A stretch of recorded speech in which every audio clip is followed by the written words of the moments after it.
Pannenberg is probably best known for his work in 1964 on Christology, a major study entitled Jesus, God, Man. Now, he begins that study by drawing an interesting contrast between what he calls a Christology from above and a Christology from below.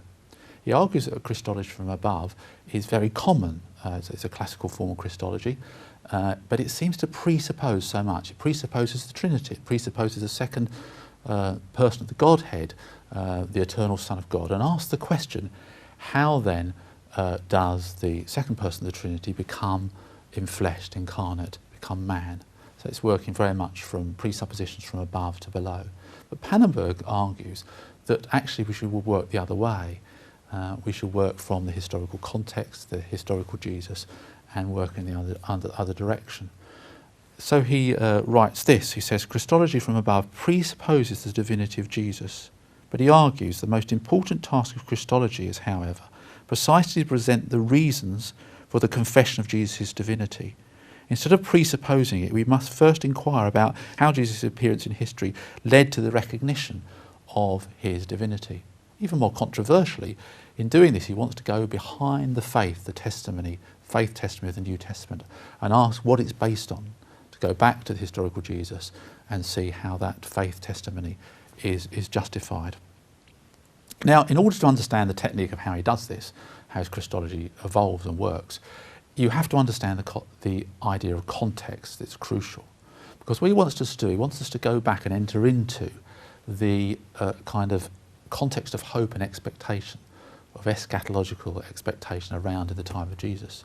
And he traces this back, obviously, to the Old Testament, particularly to the prophets and the prophets of exile, that prophetic message to the dark days of Israel's exile.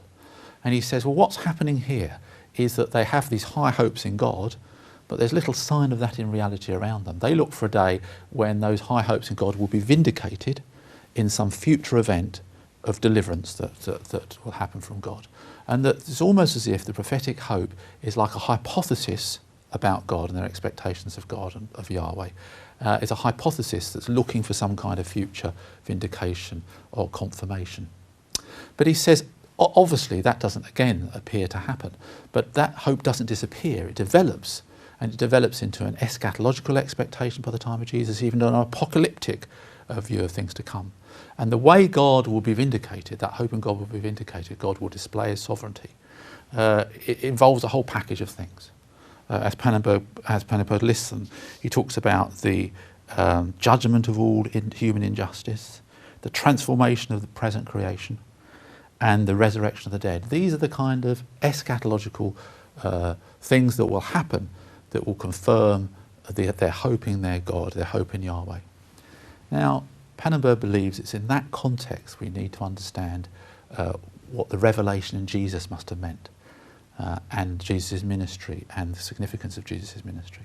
First of all, of course, commonly he would go back to the announcement of the coming kingdom of God, the reign of God, the sovereignty of God in Jesus' message, and all the eschatological expectation and enthusiasm associated with Jesus' ministry and the titles associated with him.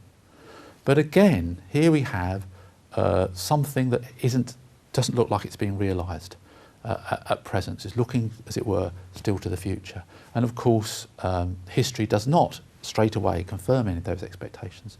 Jesus ends up by facing Roman oppression, the dead end of Roman oppression. But of course, as the story develops, Pannenberg will point to the experience 3 days later of those disciples. They experience an eschatological event, a resurrection. And consequently, that confirms those expectations and those hopes they placed in the one that they were following. Now, Pannenberg sees the resurrection working in two directions. He sees, first of all, quite simply, that the authority, the divine authority that Jesus seemed to exercise in his ministry is being confirmed in this eschatological event. But also, Jesus is being associated with the final revelation of God at the eschaton, the culmination of the revelation in history. Jesus is being closely associated with that in the resurrection. And interestingly, Pannenberg wants to argue that this is retroactive. It somehow fires back into his ministry and establishes who he is, because Pannenberg talks in terms of how it's always the end of any historical reality that shows its true character and its reality.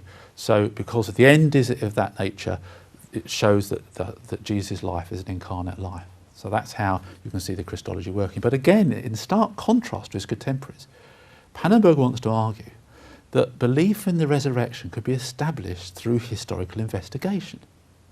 He will argue that because this is something that's registered in human history, it can be approached in those terms to that extent. So in many ways this contrasts with quite a lot of theology of the period and develops some of his ideas about revelation and history in Christological terms. One early commentator I think puts the difference with his contemporaries very clearly. The context and action of the deity of Jesus is one of apocalyptic expectation.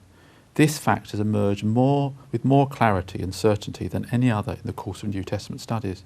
It is a fact which has occasioned a good deal of embarrassment.